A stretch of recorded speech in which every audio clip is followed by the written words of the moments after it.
Today's a New Testament reading. We're reading Matthew chapter 16, beginning with verse 1 down through chapter 17, verse 9. Mark chapter 8, verse 10 down through chapter 9, verse 10. And Luke chapter 9, verses 18 to 36.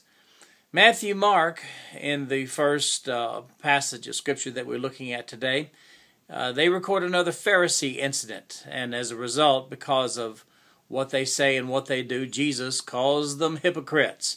You got to call them like you see them. And then he meets with his own disciples and he says this, "Beware of the leaven of the Pharisees and of the Sadducees." What does that mean? Well, look at the notes and you'll see.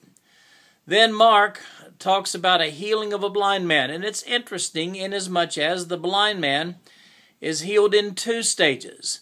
The first stage, the healing is not quite complete, but then a second stage, and he is completely healed of his blindness.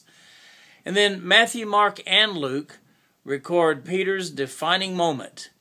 And when I say defining moment, I mean in this passage, Jesus gives Peter something special. You'll need to read the notes and see exactly what that is. But then right after that, when Peter says, "No, Jesus, you can't be crucified," then Jesus says this to Peter. He says, "Peter, get behind me, Satan." Was Peter really Satan? Well, you need to read about that and see exactly what was meant there.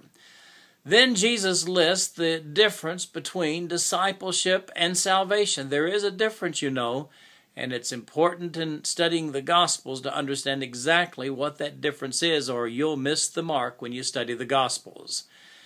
And then in Matthew chapter 17, Mark chapter 9, and Luke chapter 9, we have the Transfiguration. What in the world was that? Well, I'll give you a hint. Jesus appears with Moses and Elijah in front of a few of the disciples.